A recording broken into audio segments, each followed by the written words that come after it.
তাআলা কোরআনুল কারীমের মধ্যে বলেন অনুনাজ্জিলু মিনাল কোরআনি, আমি অবতীর্ণ করেছি কোরআন মা হুয়া শিফাউ, এটার আরোগ্য লাভের মাধ্যম হিসাবে, ও রাহমাতুল লিল মুমিনিন, মুমিনদের জন্য বরকত এবং রহমত হিসাবে। জোরে কোন সুবহানাল্লাহ। আয়াতে কারিমার সরল অনুবাদ হইল অনুনাজ্জিলু মিনাল কোরআনি মা হুয়া শিফাউ ওয়া রাহমাতুল লিল মুমিনিন। আমার আল্লাহ কয় আমি কোরআন নাজিল করলাম মুমিনদের জন্য শেফা এবং রহমত হিসাবে। ও আল্লাহ, আপনি যেহেতু মুমিনদের জন্য কোরআনটারে শিফা এবং রহমত হিসেবে নাজিল করলেন, তাহলে আমরা বান্দারা আপনার কোরআনুল কারীম রে যে তেলাওয়াত করব, আমরা লাভটা কি হইব? আপনি কি আমরা রোগ বালা মুসিবত মাফ করবেন নি? আমার এই রিসি এলাকার ভাই বাবারা, বন্ধুরা রে, পর্দার অন্তরালের আমার মা বোনেরা, আপনারা তো বর্তমান জামানায় কোরআন পড়তে চান না। আগের যুগে এই বয়স্ক বাবাদেরকে জিজ্ঞাসা করলে উত্তর পাওয়া যাবে। ফজরের নামাজ পড়া ঘরের আনাসে কানাসে দিয়ে হাঁটলে এই ঘর থেকে ওই ঘর থেকে গুনগুন গুনগুন কোরআন তেলাওয়াতের আওয়াজ শোনা যাইতো। আর এখন কালা বেরিয়াইতে নাকের ঘুমাইন আওয়াজ শোনা যায়। কথা কন না কেরে? আমার পর্দার অন্তরালের মা বোনেরা, আমি আপনাদের বিরুদ্ধে ওয়াজ করতেছি না, আমি আপনাদের পক্ষে ওয়াজটা করতেছি। আমি চাই না আমার রিচি এলাকার কোনো মা বোন জাহান্নামে যাক, আমি চাই না আমার হবিগঞ্জ এলাকার কোনো মা বোন জাহান্নামে যাক, আমি চাই না আমার সোনার বাংলাদেশের কোনো মা বোন জাহান্নামে যাক। মারা গো, তোমার ঘর থেকে যে রোগ বালা মুসিবত ছাড়ে না, এটার একটা কারণ তুমি কোরআন পড়ো না। মা গো, তোমার জামাই যে কামাই রুজিত বরকত হয় না, এটার একটা কারণ তুমি মা কোরআন পড়ো না।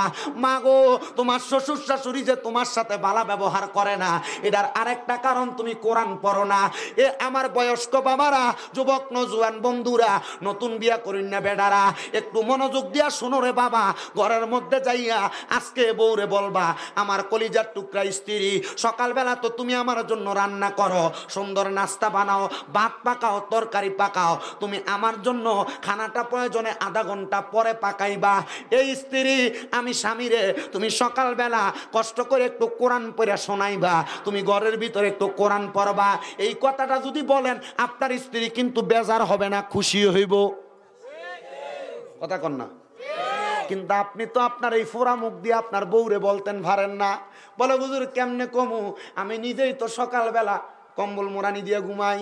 হুজুর কেমনে বলবো, আমি নিজেই তো সকালবেলা লেপ গায়ে দিয়ে ঘুমাই, আমার কাছে ঘুমটা সাফে একবারে ফজর আজানটা দিলে।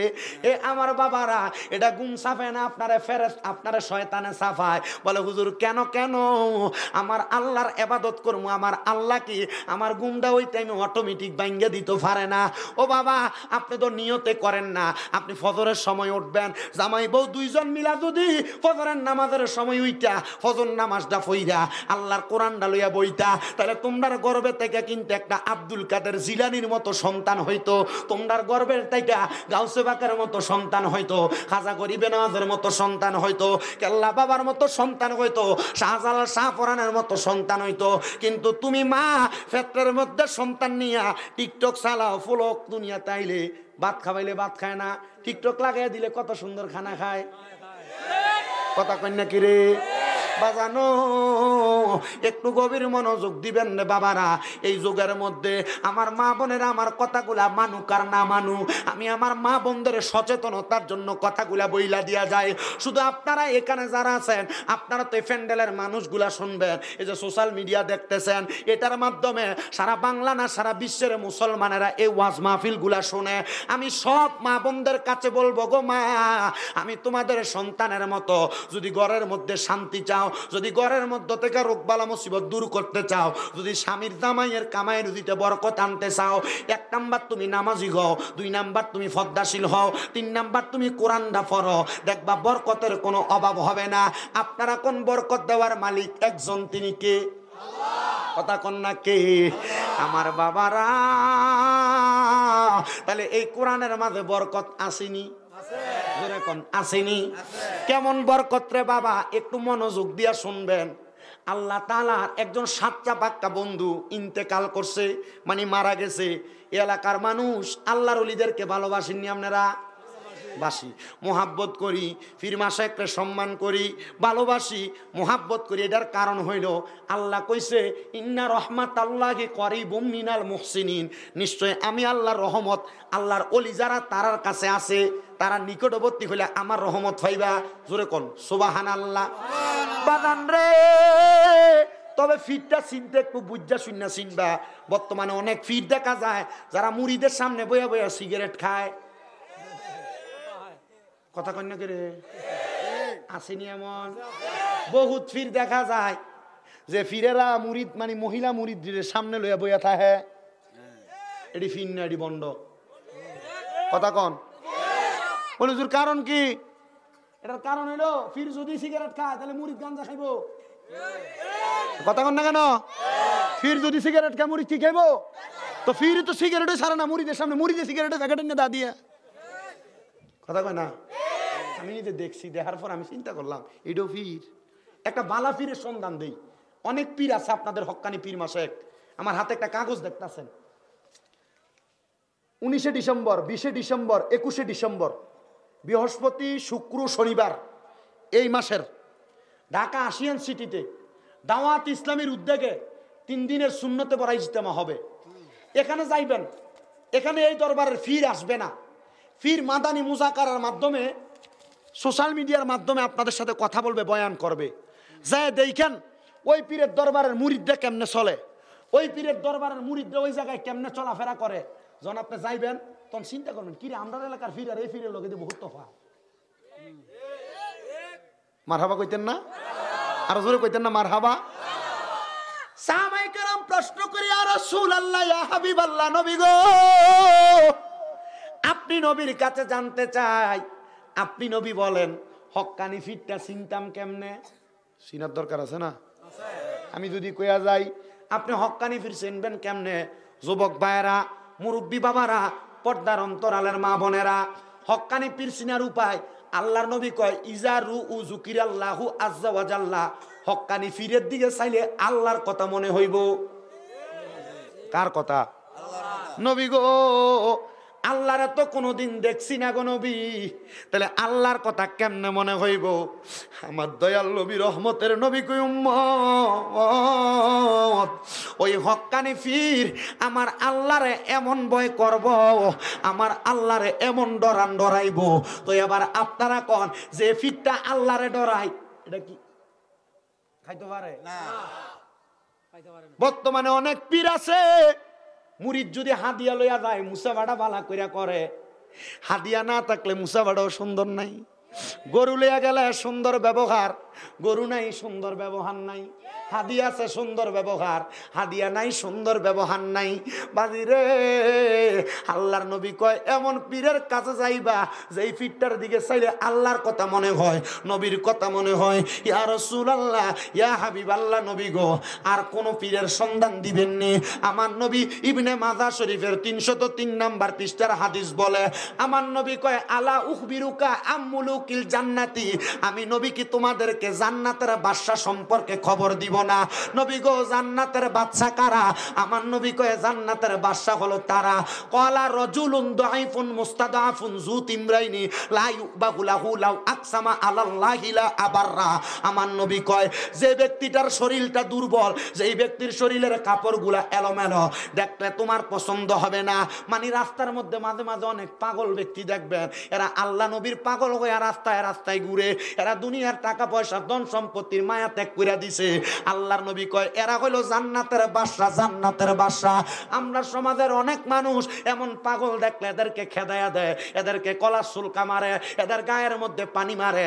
আল্লাহ দোহাই আপনার পায়ে হাত দিয়া বলি, মা বোনেরাও মনে রাখবেন, এমন কোন পাগল আসলে এদেরকে খেদাইবেন না, দমক দিবেন না, পারলে সহযোগিতা করবেন, না পারলে আর আল্লাহর হস্তে ক্ষমাটা চাইয়া নিবেন। কেন কেন কেন? আল্লাহর নবী কয় এরা হলো জান্নাতের বাদশা।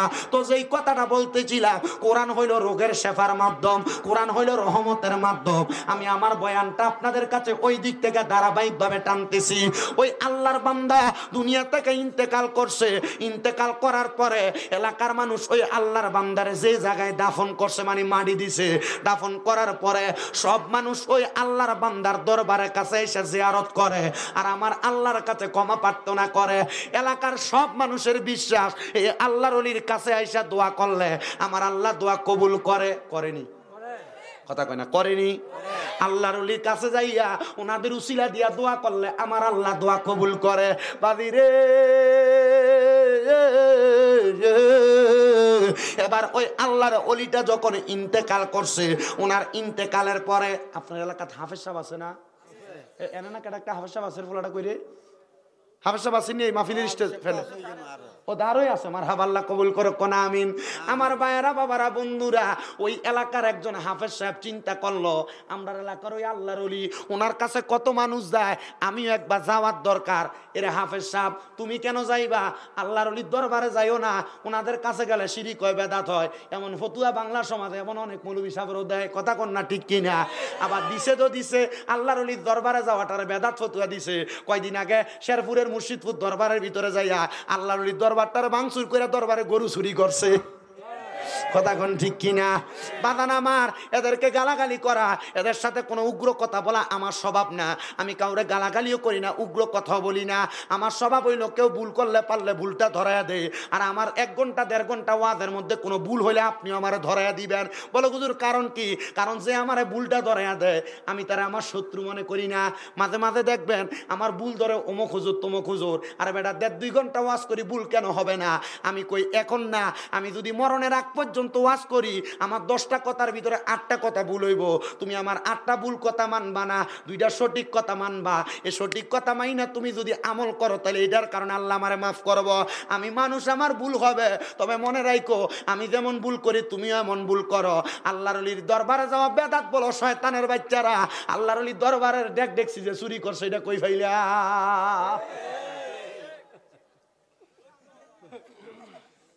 কথা কন না। আমার কথা হলো বাবুরে, ঠিক আছে আমরা আপনার মন চায় না আপনি আল্লাহর ওলির দরবারে যাইবেন না, কিন্তু বিষয় হলো আপনি আল্লাহর ওলির দরবারে যে দেখছি চুরি করলেন, গরু চুরি করলেন, টিন্ডি খুলে নিলেন, এটা কোনটা করলেন? বাংলাদেশের বহুত উলামায়ে কেরাম মিলে গেছে গা, সুন্নি কন কওমি কন সবাই মোটামুটি একটা মিল ঝিলে চলতেছে। কিন্তু কিছু উগ্রবাদী আছে, এরা ইসলামটারে বহির্বিশ্বে, শুধু বাংলাদেশে না, কোথায় বহির্বিশ্বে জঙ্গিবাদের ধর্ম হিসেবে প্রমাণ করার লাগিয়া এমন দাঙ্গা হাঙ্গামা তৈরি করতেছে। কথা কি বুঝতেছেন? কথা বুঝতেছেন তো? আন্নাচাত কোন মুসলমানে কি জীবনে মসজিদে আগুন দিব? এরা মসজিদে আগুন দিছে। অনেক বিশাল দরবার, সেখানে কোনো মাজারও নাই। মাজার যদি থাকতো তাহলে মনে করতাম বেড়া বেড়িয়া খমানে ঢুকে, এখানে কোনো মাজারও নাই। কেমনে আগুন দিল? আমার কলজাড়াত লাগছে। আমি আল্লাহর কাছে কইছি, আল্লাহ তুমি উত্তম ফয়সালাকারী, আল্লাহ তুমি জানো কেন তোমার বন্ধুর দরবার হামলা করাইলা। কিন্তু হ্যাঁ এটা সত্য কথা, আল্লাহ কইছে মান আদালি ওয়ালিয়ান ফাকাদ আযামতুহু বিল হারব। আল্লাহ কয় যারা আমার বন্ধুর সাথে দুশ্মনী করে আমি আল্লাহ এদের সাথে যুদ্ধের ঘোষণা করি। তা আল্লাহর লগে যুদ্ধ করবেন? নমরুদের কথা ভুলে গেছেন গা, ফেরাউনের কথা ভুলে গেছেন গা, ল্যাংরা মশারে কানের ভিতর দিয়ে ঢুকাইয়া জুতা দিয়ে বাইরে ফিরছে। আপনারা এমনি মরবেন? আল্লাহর ওলিদের সাথে বেয়াদবি করতে বড় সাবধান, বড় সাবধান, বড় সাবধান। আল্লাহ আমাদেরকে আল্লাহর ওলির এতাত আর গোলামিতে জীবন কাটানোর তৌফিক দান করুন, জোরে কোন আমিন। আমার ভাইরা বাবারা বন্ধুরা, হাফেজে কোরআন কয় এলাকার সব মানুষ আল্লাহর ওলির দরবারে যায়, ওনার উসিলা দিয়া দোয়া করে। আমিও এই কারণে যামু যেন আমার আল্লাহ তাআলা আমার দোয়াটা কবুল কইরা লয়। বলে কি দোয়া? হাফেজ সাহেব ডাক দিয়া কয় জগতের মানুষ, আমার পেটের ভিতরে পীড়ার ব্যথা, মানে ব্যথা, পেটের ভিতরে বড় ব্যথা করে, আমার পেটের ব্যথাটা বালা হয় না। আমি নিয়ত করছি ওই আল্লাহর ওলির দরবারে যে আমি কোরআন শরীফ তেলাওয়াত করাম, ওই আল্লাহর ওলির দরবারে যায় যদি কোরআন তেলাওয়াত করি রে, আমার আল্লাহ হয়তো এই কোরআন তেলাওয়াতের উসিলা আমার পেটের ব্যথাটা বালা কইরা দিব। আরো জোরে কন্যা সুবহানাল্লাহ। বাজানো ওই হাফেজ সাহেবটা আল্লাহর ওলির দরবারের সামনে দেয়া দেয়া কোরআন শরীফ পড়ে, আমার আল্লাহ এমন বরকত দান করছে। হাফেজ সাহেব কই 2টা আয়াত তেলাওয়াত কইরা শেষ করতাম পারছি না, আমার পেটের ব্যথা আমার আল্লাহ বালা কইরা দিছে। বাজানো আমার আল্লাহ যখন বান্দাটার পেটের ব্যথা বালা করছে, ওই বান্দা বাড়িতে গেছে, যাওয়ার পরে পরের দিন ওই বান্দার আবার পেটের ব্যথা যখন দেখা দিছে, বান্দা চিন্তা করলো গতকালকে আল্লাহর ওলির দরবারে যাইয়া কোরআন তেলাওয়াত করার কারণে আমার আল্লাহ যেহেতু আমার পেটের ব্যথা বালা করছে, আমি আজকেও যাইয়া আল্লাহর ওলির দরবারে কোরআন তেলাওয়াত করব। এবার ওই হাফেজ সাহেবটা আল্লাহর ওলির দরবারের সামনে দিয়ে কোরআন তেলাওয়াত করছে। কোরআন তেলাওয়াতটা করার সাথে সাথে সাথে আমার আল্লাহ তাআলা হাফেজ সাহেবের পেটের ব্যথা আবার ভালো করে দিছে। হাফেজ সাহেব খুশি হইয়া আল্লাহর ওলির দরবার থেকে বাড়ির মধ্যে চলে গেছে। 2-3 দিন পরে আবার ওই আল্লাহ পাকের বান্দা হাফেজে কোরআনের পেটের মধ্যে ব্যথা যখন হয়, হাফেজে কোরআন কয় আমি আবার রওনা করলাম আল্লাহর ওলির দরবারের সামনে। আল্লাহর ওলির দরবারের সামনে যাইয়া আমি এবার আল্লাহ তাআলার কোরআন তেলাওয়াত করা শুরু করলাম।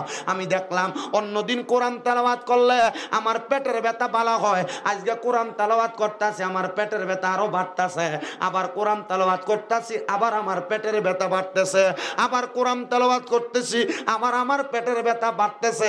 হাফেজে কোরআনটা রাগান্বিত হয়ে গেছে, বড় রাগ নিয়া হাতের মধ্যে একটা চাবুক নিয়ে অথবা বেত নিয়া আল্লাহর ওলির কবরটার উপরে, আল্লাহর ওলির মাজারটার উপরে বেতটা নিয়া ঠাস ঠাস করে 3টা বাড়ি মারছে। নাউজুবিল্লাহ। কয়টা বাড়ি মারছে?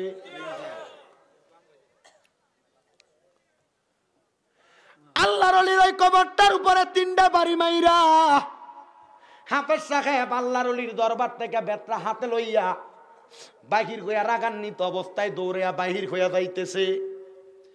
এমন টাইমে ওই হাফেজ সাহেব নিজে বর্ণনা করে, আমি যখন সামনে গেলাম দেখলাম একটা ফকির বেশের মানুষ, শরীরের জামা কাপড় গুলা এলোমেলো, আমার সামনে আইসা দাঁড়াইছে। সামনে আইসা ডাক দিয়া কয় হাফেজ ও, হাফেজ ও।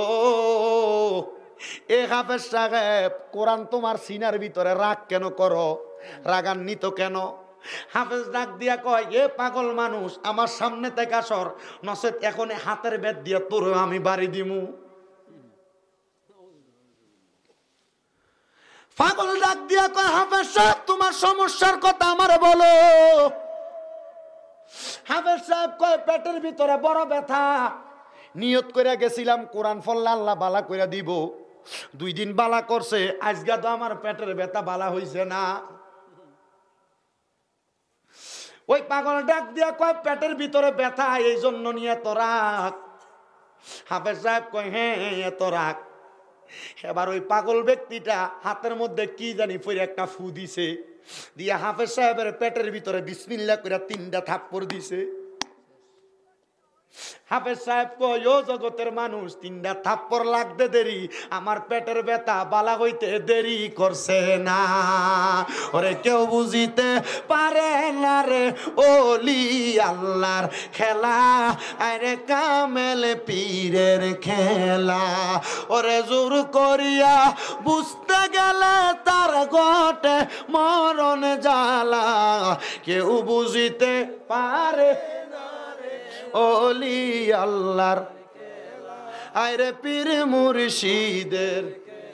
ওরে 36 বছরে কারোর কেনাগি ফুটে না, আবার 6 মাসেরও কালার দয়াল পাই যে 16 আনার দয়াল পাই যে 16 আনা। দয়াল জোর করিয়া দিবে তোরে, জোর করিয়া দিবে তোরে ববের যত প্রেম জ্বালা, কেউ বুঝিতে পারে না রে ওলি আল্লাহর খেলা, আর পীর মুর্শিদের।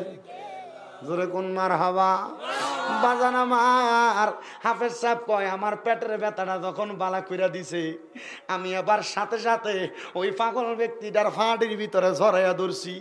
ডাক দিয়ে কইলাম হুজুর, ও হুজুর গো, আপনার কদমের মধ্যে হাতটা রাখি, আপনার পরিচয় তো জানি না, আমি তো এতক্ষণ মরা ওলির সামনে যাইয়া কইছি কোরআন তেলাওয়াত করছি, আপনি তো জিন্দা ওলি, আপনি দিয়ে আমার পেটের ব্যথা বালা কইরা দিছেন।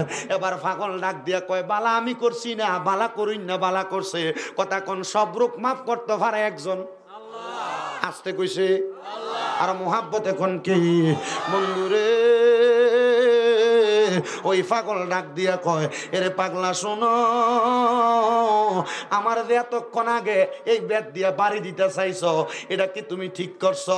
কয় না না না হুজুর, আমি এটা ঠিক করি নাই। বলে কেন এই কাম করছো? তুমি মনে করছো ওই আল্লাহর ওলির কবরের উপরে যে 3টা বেত দিয়া বাড়ি দিছো, এই বেতের বাড়ি দিয়া তুমি যাইতে গেছো, আমারে বাড়ি দিও, তুমি যাইতে যাইবা গা। কয় না গো হুজুর, আমি যে ওই জায়গায় বাড়ি দিছি আপনি জানলেন কেমনে? ওই পাগলাটা ডাক দিয়া কয় বাবা পাওটা সারো। পাওটা সারার পরে পাগলাটা পিছনের দিকে ফিরা পিঠের কাপড়টা তোলা দিয়া কয় বাবা দেখো তো আমার পিঠে কয়টা দাগ দেখা যায়, দেখো তো আমার পিঠটার মধ্যে কয়টা দাগ দেখা যায়। হাফেজে কোরআন কয় হুজুর আপনার পিঠের মধ্যে তো দাগ দেখা যায় 3টা। কয় কবরের উপর বাড়ি দিছিলি কয়টা? কয় হুজুর কবরের উপর তো বাড়িও দিছিলাম 3টা। কয় যেই কবরে বাড়ি দিছ আমি কইলাম ওই কবরের আল্লাহর ওলি। বলে আল্লাহর ওলি না আপনারা মইরা গেছেন কবরে আছেন। কয় কোরআনের আয়াতের কথা বুইল্লা গেছস গা, আমার আল্লাহ কইছে ওয়ালা তাকুলু লিমান ইউকতালু ফি সাবিলিল্লাহি আমওয়াত বাল আহইয়াউ ওয়ালাকিন লা তাশউরুন। জবানটা কইলা জোরে জোরে কোন সুবহানাল্লাহ। হে আমার রিচে এলাকার ভাই বাবারা বন্ধুরা, আল্লাহ বলছে যারা আল্লাহর রাস্তায় মারা গেছে, আল্লাহর রাস্তায় ইন্তেকাল করছে, তোমরা তারারে মরা কইও না। আল্লাহ কয় বাল আহিয়াগুন, তারা হইল জিন্দা। জোরে কোন সুবহানাল্লাহ। যারা তারারে মরা কয় এরা নির্বোধ, এরা বোকা, এরা বুঝে না। আল্লাহ কয় ওয়ালা কিল্লা তাসুরেন, এরা নির্বোধ, বুঝে না, বুঝে না, বুঝে না। তোমরা তারারে মরা কইও না, মরা কইও না, এরা জিন্দা। তাহলে আল্লাহর ওলিরা জিন্দা না মরা? এই জোরে কোন জিন্দা না মরা? বন্ধুরে ও আমার রিচি এলাকার বাবারা বন্ধুরা, এবার ওই পাগলার যুবক ছেলেটা ডাক দিয়া কয় হুজুর আপনি যেহেতু ওই আল্লাহর ওলি, আপনি আমার একটা কথার জবাব না দিলে আমি আপনার কদম ছাড়তাম না। হুজুর কেমনে উঠাইলেন? আপনার কারণটা জানতে চাই। হুজুর কয় আল্লাহর ওলিরা শুধু জিন্দা থাকে না রে, জিন্দা থাকে না। আল্লাহর ওলিরা মাঝে মাঝে সারা দুনিয়াতে বিচরণ কইরা কইরা ঘুইয়া বেড়ায়। আল্লাহ তাআলা আল্লাহর ওলিদেরকে সেই ক্ষমতা দিছে, তারা মরা না, তারা জিন্দা। তোমরা তাদেরকে বুঝতে পারো না, চিনতে পারো না। এবার ডাক দিয়া কই হুজুর প্রথম দিন কোরআন পড়ছি পেটের ব্যথা ভালো হয়েছে, দ্বিতীয় দিন কোরআন পড়ছি পেটের ব্যথা ভালো হয়েছে, তৃতীয় দিন কোরআন পড়লাম আমার পেটের ব্যথা ভালো হইল না কেন? এই জবাব যতক্ষণ না দিবেন ততক্ষণ আপনার আমি কদম ছাড়তাম না। জোরে জোরে কোন সুবহানাল্লাহ। আল্লাহুম্মা সাল্লি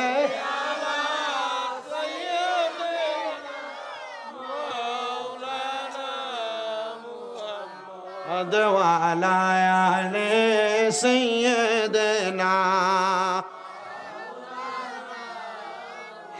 কেউ ধনী হয় দনে জনে, কেউ বা থাকে পরিজনে, থাকে কেহ রাস্তার পাশে, সবাই কিন্তু এক হয় নাই। আল্লাহুম্মা সাল্লি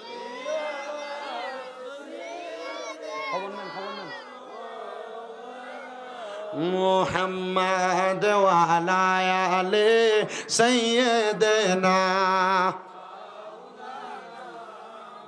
ছেলেটা একটা ডাক দিয়া কয় হুজুর তাহলে তৃতীয়বার কেন আমার পেটের ব্যথাটা ভালো হইল না? আমি রাজ্ঞান আপনার পেটে এই আপনার কবরের উপরে বাড়িটা দিছিলাম। হুজুর ডাক দিয়া কয় বাবা প্রথম দিন যে তুমি কোরআন তেলাওয়াত করছো, তোমার কোরআন তেলাওয়াতের সুরটা আমার কাছে বড় মজা লাগছে।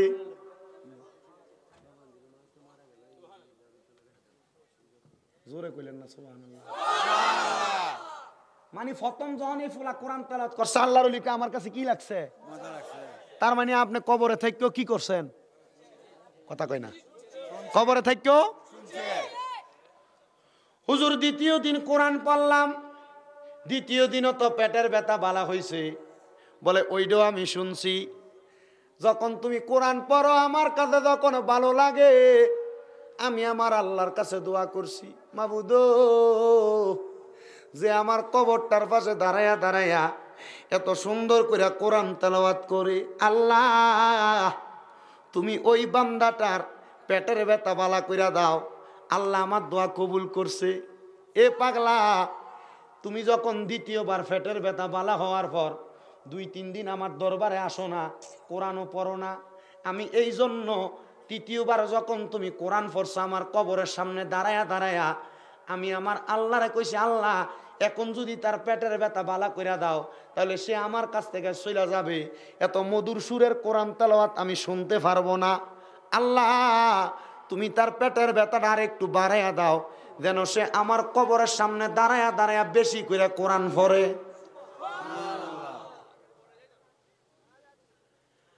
হাফেজ সাহেব শোনো রে, শোনো শোনো শোনো, আমার আল্লাহ আমার দোয়া এত কবুল করব আমি বুঝতে পারছি। তোমার পেটের ব্যথা যখন আরো বাইরে গেছে, তুমি কোরআন তেলাওয়াত বেশি করে করছো, কিন্তু আবার যখন কোরআন পড়ো আমার আল্লাহ তাআলা তুমি বান্দারে এমন ভাবে পেটের ব্যথা বাড়াইয়া দিছে রে, তুমি রাগান্বিত হইয়া আমার এই কবরের উপরে আঘাত করছ। আমি বুঝছি না রে, তুই যে আমার কবরের উপরে এমন ভাবে আঘাত করবি, আমার আল্লাহ তাআলা তোর কবরের তোর পেটের ব্যথা ভালো করে দেখ। আমি এখনো দোয়া করলাম আর কোনোদিন পেটের ব্যথা হবে না। এবার আল্লাহর বান্দা কয়, আমি ওই দিন থেকে ওই আল্লাহর ওলিরে জিন্দা ওলি হিসেবে চিনি। ওনার কারামতটা দেখা আমার বড় ভালো লাগছে, আমার বড় মায়া লাগছে। আমি ওই আল্লাহর ওলির কবরের সামনে দাঁড়ায়া দাঁড়ায়া দাঁড়ায়া দাঁড়ায়া কান্দি, মাবুদ আমি হাফেজ সাহেব মানুষ, আমার মা নাই, আমার আব্বা নাই, আপনি আমার আম্মা আব্বার কবরের আযাবটা মাফ করে দেন। আল্লাহ আমার আম্মা আব্বার কবরের আযাবটা মাফ করে দেন। হাফেজ সাহেব কানতে কানতে কানতে কানতে কানতে কানতে আমার আল্লাহর কাছে বারবার বারবার দোয়া করে। দোয়া যখন করে এবার হাফেজ সাহেব বলেন, আমি কোরআন তেলাওয়াত কইরা কান্না করতেছি কার জন্য? মার জন্য আর বাবার জন্য। আজকের মাহফিলে অনেক সন্তানই তো বসছেন, মা নাই বাবা নাই। সন্তান চিন্তা করেন না, মাহফিলে আখিরি মুনাজাতে আপনার মা বাবাদের জন্য মন বইরা দোয়া করা হবে। হাফেজে কোরআন ডাক দিয়া কই, জগতের মানুষ আমি যখন আমার মা বাবার জন্য কান্না করতেছি, কান্না করতে করতে আমি ওই আল্লাহর ওলির কবরটার সামনে দিয়া যখন ঘুমাইয়া গেছি, আমার চোখটা লাগিয়া গেছে। এমন টাইমে দেখলাম আমার আম্মা আব্বা আমি সন্তানের ঘরের মধ্যে আমার মাথার মধ্যে হাত বুলিয়ে দেয়, মানে ছেলেটা ঘুমের ঘরে স্বপ্ন দেখতাছে। আমি জিগাইলাম, মা গো মা, ও মা আপনারা যে আমার মাথার মধ্যে হাত বুলিয়ে দেন, ও আমার আব্বা জান আপনি যে আমার মাথার মধ্যে হাতটা বুলিয়ে দেন, কারণটা কি বলেন না? কারণটা কি বলেন না? বলে কারণ আর অন্য কিছু না। বাবারে তুই সন্তান যখন কোরআন শিখছ, তোমার কোরআন তেলাওয়াত শিক্ষা গ্রহণ করার কারণে আমার আল্লাহ তাআলা আমরা মা বাবার কবরের আযাবটা মাফ করে দিছে। আমরা মা বাবার কবরের আযাবটা মাফ করে দিছে। এই আমার রিচিশান কোনার বাবারা, আশেপাশে এলাকার হবিগঞ্জের বাবারা, একবার চিন্তা করে দেখেন, একবার চিন্তা করে দেখেন, আপনার মা যে কবরে গেছে, আপনার বাবা যে কবরে গেছে, আপনি ফুতে মারা যাওয়ার পরে কোনোদিন আব্বা আম্মার লাগা কোরআন পড়ে দোয়া করছেননি? আপনার আম্মা আব্বার কবরের সামনে যায়া কোনোদিন কোরআন পড়ে দোয়া করছেননি? হয়তো আজকের মাহফিলে এমন অনেক সন্তান আছে রে, যারা মা বাবার কবরের সামনে যদি নিয়ে যাওয়া হয়, কোনটা কবর এখন বালা করে চিনিয়ে দিতে পারতো না, কবরের পরিচয়টা দিতে পারতো না। সন্তান তোমার মা বাবা তোমার লাখ লাখ সম্পদ দিয়া গেছে, কোটি টাকার সম্পদ দিয়া গেছে, জায়গা জমি দিয়া গেছে, বাড়ি দিয়া গেছে, ক্ষেত পাথর বন্ধের মধ্যে জায়গা দিয়া গেছে। তোমার মা বাপ কিন্তু কবরে যাওয়ার পরে তোমার কাছে জায়গা জমি চায় না, তোমার কাছে টাকা চায় না, পয়সা চায় না। চাইনি রে আব্বা, আম্মা আব্বা মরার পরে তো টাকা পয়সা জায়গা জমি সম্পদ কোনো কিছু চায় না। আম্মা আব্বা কয়, সন্তান ও সন্তান রে, আমি মা বাবা তোমার কাছে ওয়াইয়াগো ফিরুলাহুমা, তোমার কাছে শুধু দোয়া চাই, তোমার কাছে শুধু ক্ষমা প্রার্থনা করি। তোমরা যখন দোয়া করবা, আমরা মা বাবার লাগে আল্লাহর কাছে মুনাজাত করে করে দোয়া করবা। মাদিনে ও আমার রিচি এলাকার বাবারা, বন্ধুরা, আমার আল্লাহ পাক রব্বুল আলামিন জানায় দেয়, জগতের বান্দা দলেরা আমার নবীর হাদিসের মাধ্যমে শিক্ষা গ্রহণ করো।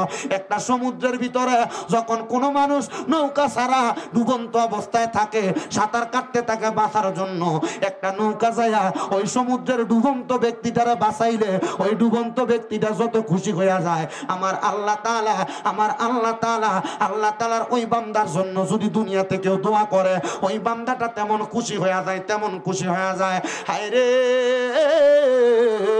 আজকে রিচিশান কোনার মাহফিলে কে জানি বসছে, কার জানি জগতের মধ্যে মা নাই, কার জানি জগতের মধ্যে বাবা নাই। ওই হাফেজে কোরআন হাফেজ সাহেব হওয়ার কারণে আল্লাহ না তার মা বাবার কবরের আযাব মাফ করছে। তুমি তো নামাজই পড়ো না, তুমি রোজাও রাখো না, আল্লাহ তোমার মা বাবার কবরের আযাব মাফ করবো না, তুমি এটাও গ্যারান্টি দিতে পারো না। এ সন্তানের দলেরা, আম্মা আব্বা তোমার কাছে শুধু দোয়া চায়, দোয়া চায়, দোয়া চায়। পারলে ওই মা বাপের লেগে মনটা কইলা দোয়া করবা। কিন্তু আজকে আজকের মাহফিলে হয়তো বা এমন অনেক সন্তান বসছে যারা বাইয়ে বাইয়ে ঝগড়া করে মা বাপরে আলাদা করে দিছ, যারা বাইয়ে বাইয়ে ঝগড়া করে মা বাপরে জুদা করে দিছ, মা বাপের খানা আলাদা করে দিছ, বউয়ের কথা শুই না মারে ধমক দিছ, বউয়ের কথা শুই না বাপরে ধমক দিছ, বউয়ের সাথে ঝগড়া করে মা বাপের খানা আলাদা করে দিছ। এ সন্তান, তোমার আব্বা আম্মা বালা কোনো খানা খাইছে না, তুমি সন্তান রে আম্মা আব্বা বালা খানা খাওয়াইছে। আর জায়গা মদিনা, ভালো লাগার জায়গা মদিনা, বলেন ভালোবাসার জায়গা মদিনা, ভালো লাগার জায়গা মদিনা। এত সুন্দর জায়গা কোথাও দেখি না, এত সুন্দর জায়গা কোথাও দেখি না, সাজিয়েছেন আল্লাহ রাব্বানা ভালোবাসার জায়গা মদিনা, বলেন ভালোবাসার জায়গা মদিনা, ভালো লাগার জায়গা মদিনা। মদিনা শরীফে নূরের খাজিনা, মদিনা শরীফে নূরের খাজিনা, আশেকে ছাড়া কেউ তো বোঝে না, বলেন আশেকে ছাড়া কেউ তো বোঝে না ভালোবাসার না, বলেন ভালোবাসার জায়গা মদিনা, ভালো লাগার জায়গা মদিনা। আল্লাহুম্মা সাল্লি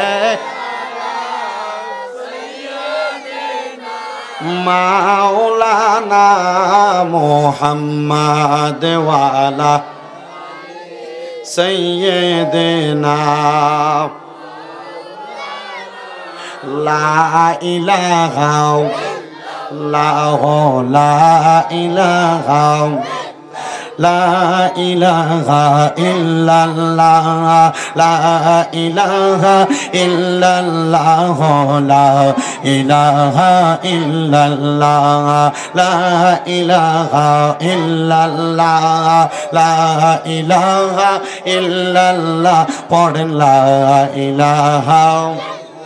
হাসবি রব্বি জাল্লাল আমা ফি কলবি, লা হাসবি রব্বি আমা ফি কলবি, নূর মুহাম্মদ সাল্লাল্লাহ, পড়েন নূর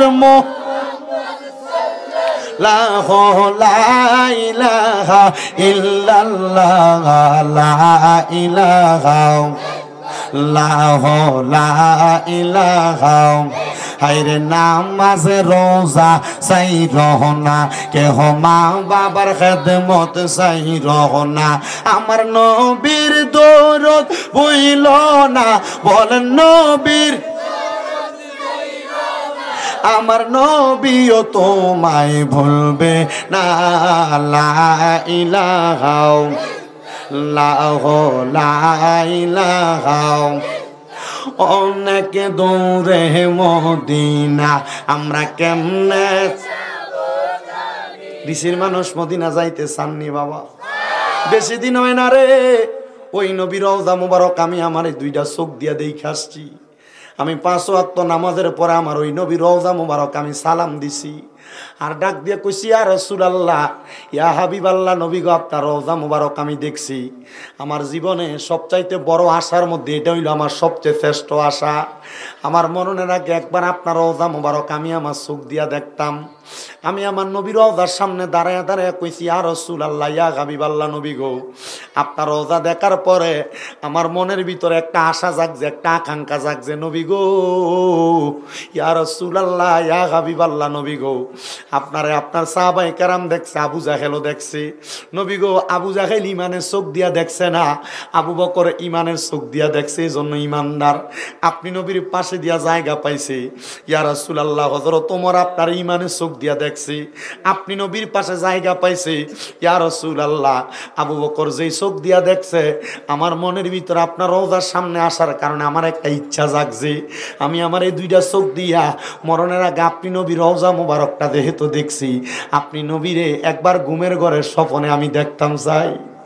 বাজান রে আমি আমার নবীর রওজার সামনে দাঁড়ায় দাঁড়ায় কইছি, ইয়া রাসূলুল্লাহ, নবী গো, ও দয়ার নবী, আপনার রওজা মুবারকে যেহেতু আমি সালামটা দিয়েই ফেলছি, নবী গো, আপনার কাছ থেকে আমি চইলা যাব, কিন্তু বাংলাদেশের জমিনে ওয়াজ মাহফিলের ভিতরে কত জায়গায় সুন্নি মুসলমানদের কেলে আপনি নবীর উপর দুরুদ শরীফ পড়ি, আপনি নবীর গুণকীর্তন করি, আপনি নবীর উপর দুরুদ সালাম আদায় করি। ইয়া রাসূলুল্লাহ, ইয়া হাবিবাল্লাহ, নবী গো, আপনি নবীর প্রতি যেহেতু আমরা এত দুরুদ আদায় করি, এ পাগলগুলা টাকা পয়সা ধন সম্পদের কারণে আপনি নবীর রওজা মুবারকের মধ্যে আসতে চায় না, আপনি নবীর রওজা মুবারকে আসতে পারে না।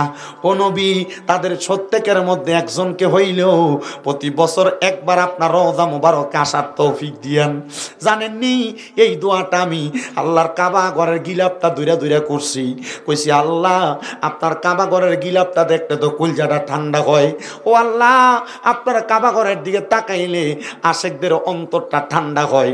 হবিগঞ্জের রিসিশান কোনার বাবারা, আশেপাশে এলাকা থেকে আগন্তক আমার বন্ধুরা, তোমরা তো এই রিচি এলাকার মসজিদের ভিতরে টাইলসের মধ্যে সেজদা দাও, তোমরা তো রিচি এলাকার মসজিদের ভিতরে তোমাদের মসজিদের যেই মুসল্লা আছে মুসল্লাতে সেজদা দাও, কিন্তু জানো আল্লাহর কাবা ঘরের সামনে দাঁড়ায়া দাঁড়ায়া আল্লাহর কাবা ঘরের কালা গিলাপটার দিকে চাইয়া আল্লাহর বান্দা যখন সেজদা দেয় চোখের পানি ধরে রাখতে পারে না, বান্দা কান্দে কান্দে কান্দে।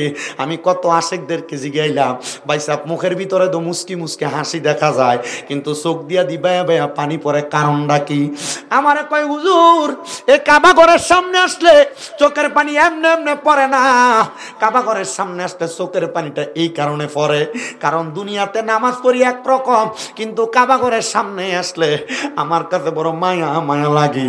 আমি দুনিয়ার জমিনের মধ্যে কি কাম করলাম, কিন্তু আল্লাহর কাবা ঘরের গিলাপটার দিকে চাইলে হুজুর আমার জীবনের সব গুনার কথা আমি ভুললা যাইগা, আল্লাহর কাবা ঘরের দিকে চাইলে আমার কলজাটা ঠান্ডা হয়ে যায়গা। এ আমার রিচির বাবারা, লাখ লাখ টাকার মালিক তুমি, ব্যাংকের মধ্যে তোমার টাকা পয়সা রাখা দিছ, তুমি টাকাটা প্রতি বছর জমলে তুমি একখান দিয়ে একটু একটু করে জমি কিনা তুমি তোমার সন্তানদেরকে দিয়া যাইবা।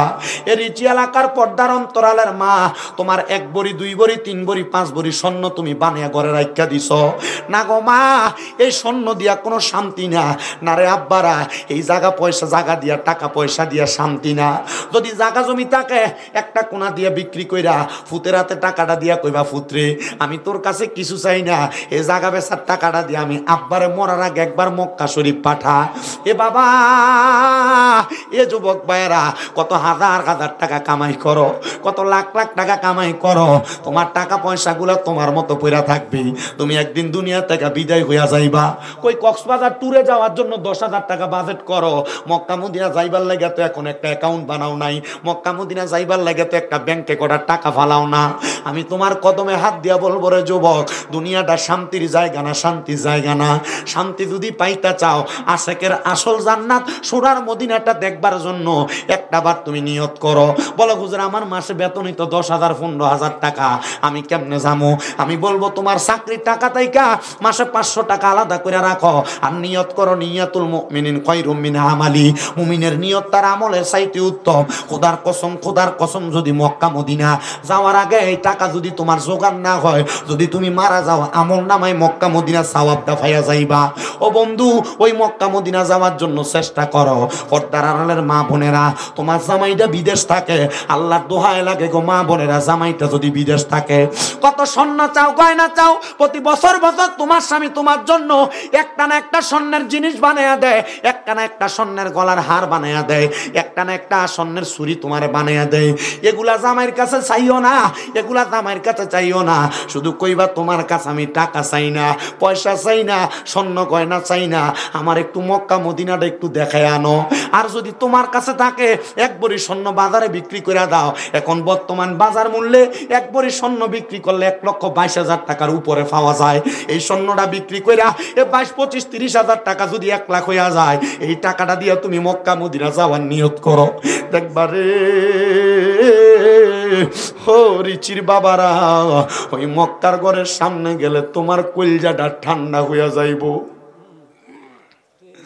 দুনিয়াতে কত রকমের পানি খাও, তোমাদের এলাকার মোটরের পানি খাইতে একরকম মজা লাগে, দোকানের ট্যাঙ্গের শরবত বানিয়ে খাইলে একরকম মজা লাগে, চিন্তা করে দেখো রে রিচির শান কোনার বাবারা, দুনিয়াতে তুমি যদি দোকান থেকে 7 আপ কিনো, মজু কিনা খাও, বিভিন্ন রকমের এই কোমল পানি খাইলে তোমার কাছে একরকম আর একরকম মজা লাগে। কিন্তু মক্কার গড় কাবাটা তাওয়াফ কইরা যখন ডাইর কন্যাটা দিয়া সাফা মারোয়ার দিকে আশেকরা যায়, এটা তাওয়াফটা 7 চক্কর শেষ কইরা যখন একটা পানির কৌটা ওই জায়গায় সিরিয়ালে দেওয়া জমজমের পানি, এই পানিটা খাইলে কলজাটা এত ঠান্ডা হয়, জাননি এত মজা রে। এই পানি খাইলে তোমার দুনিয়ার অন্য কোনো পানির স্বাদ হইতো তুমি ভুলা যাইবা। হায় রে, এত মজার জায়গা তুমি যাইতে পারবানি, একবার মনে মনে নিয়ত করো। আরে মনে বড় আশা ছিল যাব কন্যা, মনে বড়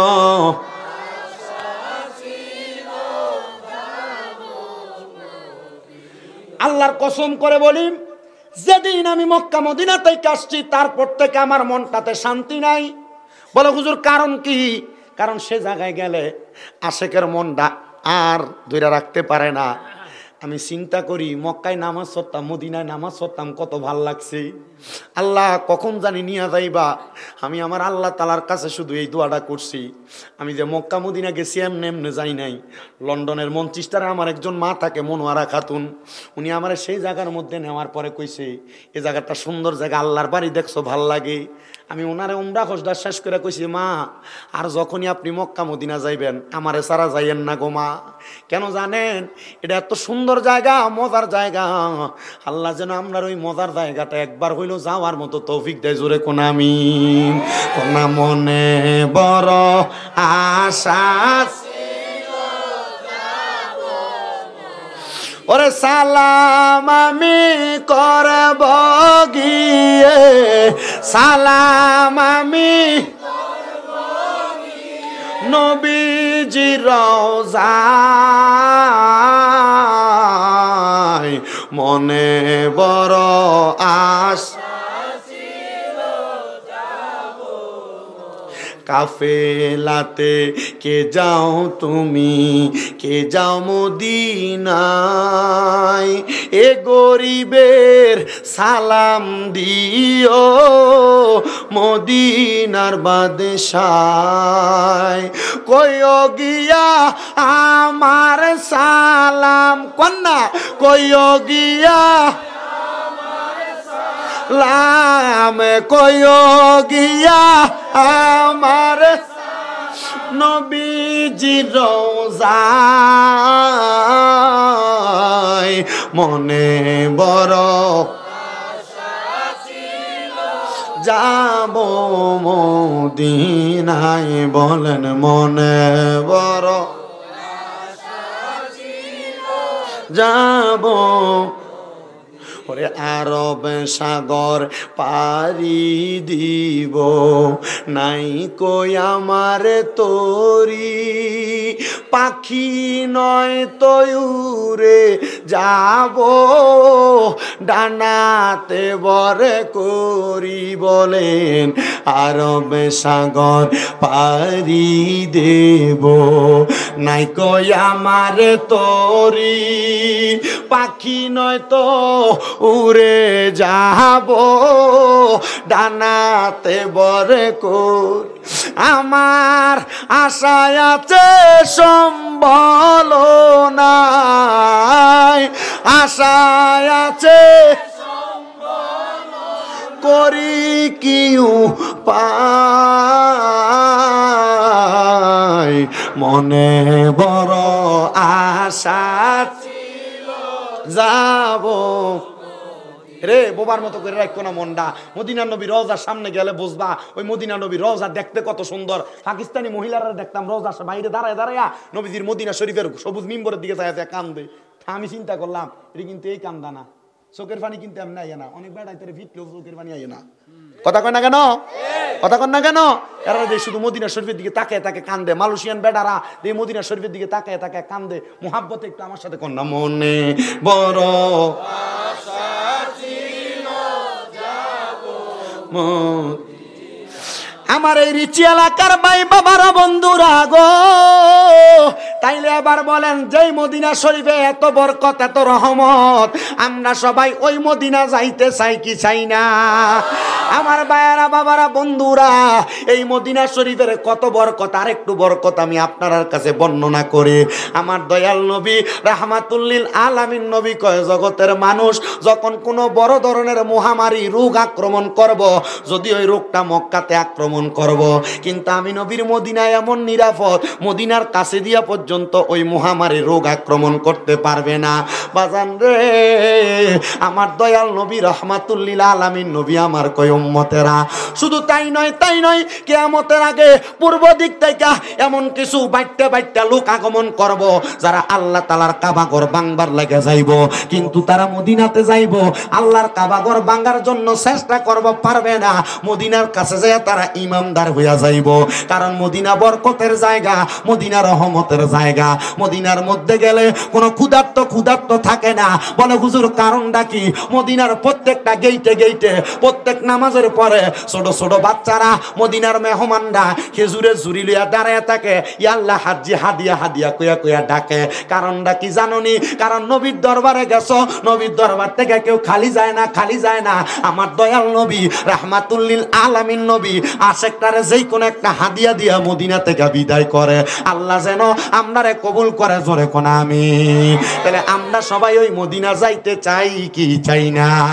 ওরে দয়াল আল্লাহ দয়া করেন, রেনে নসিবি করেন মদিনা, লা ইলাহা ইল্লাল্লাহ, লা ইলাহা ইলাহা ইল্লাল্লাহু মুহাম্মাদুর রাসূলুল্লাহ সাল্লাল্লাহু আলাইহি ওয়াসাল্লাম। আমার বাবারা, আপনারা কোন আমরা জীবনে গুনাহ আছে না নাই? আমি স্বীকার করলাম, এই ঋষির মাহফিলের প্যান্ডেলের নিচে যারা আছে সবার চাইতে নিকৃষ্ট গুনাহগার আমি শামীম রেজা। আপনার অসুবিধা আছে? আমি আমার গুনাহগার কইলাম। আমার নবী কয়, দুনিয়াতে যেই ব্যক্তি তারা সবচাইতে ছোট মনে করব, গুনাহগার মনে করব, আমার আল্লাহ তারে তার দরবারে বড় হিসেবে কবুল করব। আমি কান্দে লাভ নাই। নিয়ত করবেন, জিফুতরে কইবেন তোরে জায়গা জমি দিয়া গেছি, এনতে তাড়াতাড়ি একটু বেচছে আমার মক্কা মদিনা ফাড়া। আল্লাহ যেন কবুল করে, আমিন কোন। আমার বাবারা বন্ধুরা, গভীর মনোযোগ, অন্তরে কানটা লাগে শুনবেন বাবারা। আমার দয়াল নবী রাহমাতুল্লিল আলামিন নবীজির উম্মতেরা, আমি দাবি করলাম আমি গুনাহগার। পর্দার আলে মা বোন আছে না? দেখতে ফজক করে দে। হ্যাঁ, আমার মা বোনেরা, আমি আমার সবচেয়ে গুনাহগার মনে করলাম। আমি আপনাদের মতো একটা মায়ের গর্ভের সন্তান। আপনারা জানা আছেন যে কোনো না কোনো মায়ের গর্ভের সন্তান, কথা কোন ঠিক কিনা? বাবা রে, জীবনে কত গুনাহ করছেন একবার চিন্তা করেন। আপনার নিজের দোষটা আপনারে কাউরে খোঁজার দরকার নাই। দেখবেন আপনি যখন কারোর দিকে আপনার একটা আঙ্গুল তুলবেন, নিচে দিয়ে ছায়া দেখবেন 3টা আঙ্গুল কিন্তু আপনার দিকে ফিরা রয়েছে। কথা কয় না? এই জন্য আমি স্বীকার করলাম সবচাইতে বড় গুনাহগার আমি, সবচাইতে বড় বদকার আমি। আমার দাড়ি পাকা অনেক মুরব্বী বাবারা আছেন, যুবক ভাইরা আছেন, মুরব্বী বাবারা চিন্তা করেন, আপনার জীবনের গুনাহ যদি আপনার ফুটে দেখতো, আপনি বাপরে কিন্তু বাপ কইয়া পরিচয় দিত না। এ যুবক, লুকে লুকে কত গুনাহ করছো, গোপনে গোপনে কত গুনাহ করছো, গুনার খবর মা জানে না। যদি জানতো তোমারে ফুট কইয়া পরিচয় দিত না। এ পর্দার অন্তরালের মা, একবার চিন্তা করে দেখো, তোমার জীবনের গুনাহ যদি তোমার স্বামী দেখতো, স্ত্রী কইয়া পরিচয় দিত না, গড় জায়গা দিত না। এই রিসি এলাকার মধ্যে কোনো মানুষ যদি চুরি করে, রাস্তা দিয়া যাওয়ার সময় মানুষ তারে চোর কইয়া ডাক দেয়। চিন্তা করে দেখছেন নি আমার জীবনে যে এত গুনাহ, আমি যে মিছা কথা কই, আল্লাহ যদি আমার কপালে লিখতে দিত আমি মৃত্যু, তাহলে মানুষ আমার মিছা খোর কইয়া ডাকতো। যদি আমি বেনামাজি, আল্লাহ আমার কপালে লিখতে দিত আমি বেনামাজি, মানুষ আমার বেনামাজি কইয়া ডাকতো। আল্লাহ আমার তো মানুষ এডি কইয়া ডাকে না। ও আল্লাহ, আপনি আপনার গুনাহটি গোপন রাখছেন। আল্লাহ কয়, বান্দা হ্যাঁ গোপন রাখছি, বান্দা গুনাহ গোপন রাখছি, এই জন্য তো তোমার বাহাদুরি, এই জন্য তো তোমার এত পাওয়ার, এই জন্য তোমার এত লম্বা লম্বা কথা। যদি তোমার গুনার খবর মানছে জানতো, তাহলে কিন্তু লম্বা লম্বা কথা বলতে পারতা না, বাহাদুরিও থাকতো না। আল্লাহ কয় বান্দা গুনাহ করছো সিলিন্ডার করো, আমি আল্লাহ না কইছি লা তাকুনা তুমি রহমাতিল্লাহ, আমি আল্লাহ রহমত থেকে নিরাশ হইও না।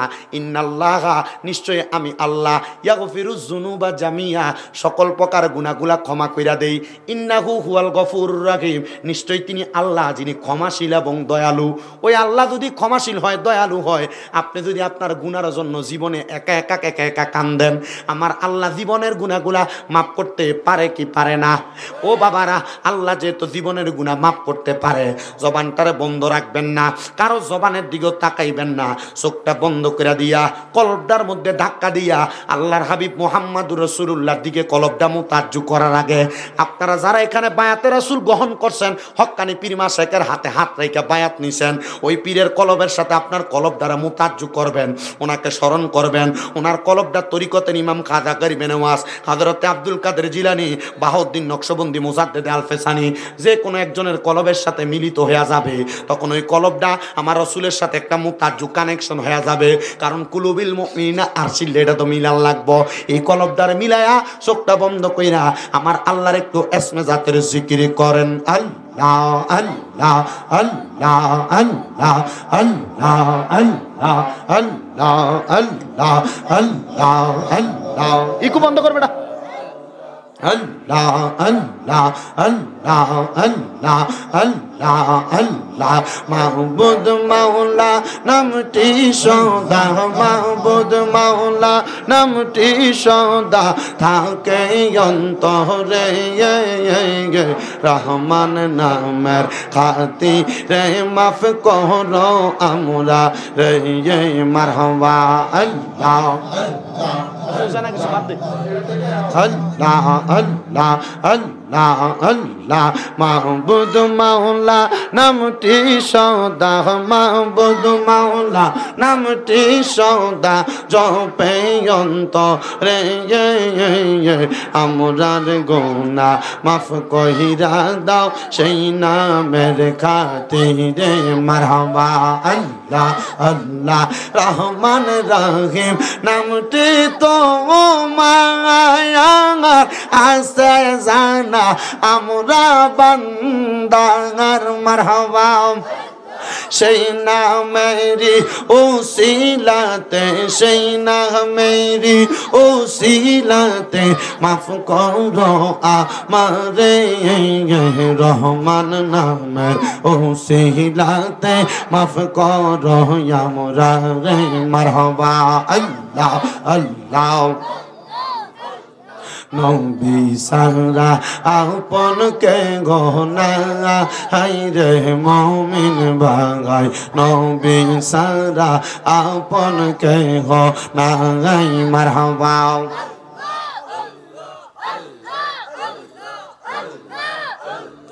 আল্লাহ আল্লাহ। নবী সারা আপন কে গহনা হাই রে মুমিন ভাই, নবী সারা আপন কে গহনা মারহাবা। নবী মাতৃ গর্বে আসিয়া পিতা হারা হইয়া এতিম রূপে আসলেন এই দরাই মারহাবা। নবীর পবিত্র ওই মুখে দুধ খাইলেন যার বউকে, ধন্য হইল বিবি হালিমা হাই রে মুমিন ভাই, নবী সারাই আমরার বান্ধব কে গনাই মারহাবা। আল্লাহ আল্লাহ। রাহমাতুল লিল আলামিন আপনি উম্মতের জামিন, গুনাহগার উম্মত ডাকে পাইবার লাগিয়া মারহাবা। কবর হাসর মিজানে তোরাইবেন আমরা রে, দয়া করে কবর করবাইনি ও গো নবীজি আপনি সারা আপন কে গনাই মারহাবা।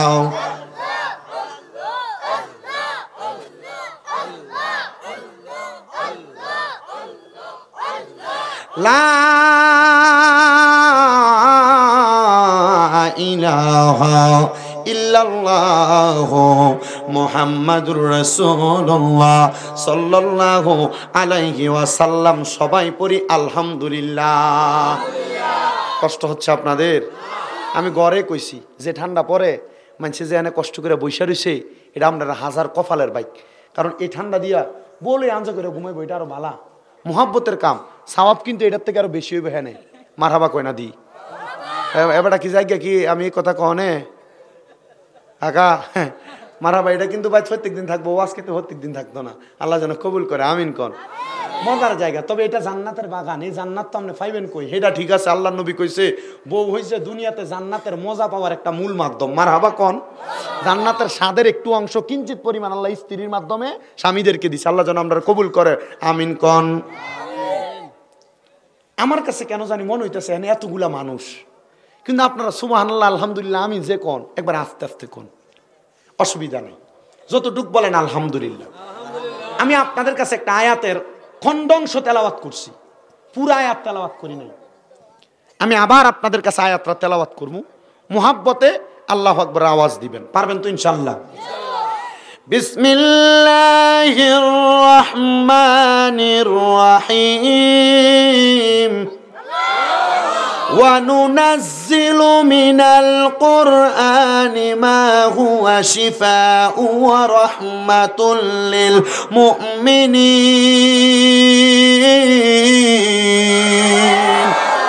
জবান খুলে বলেন ঘোষণাকার। আমার বাবারা, আলোচনা এখন থেকে শুরু হয়ে যাচ্ছে।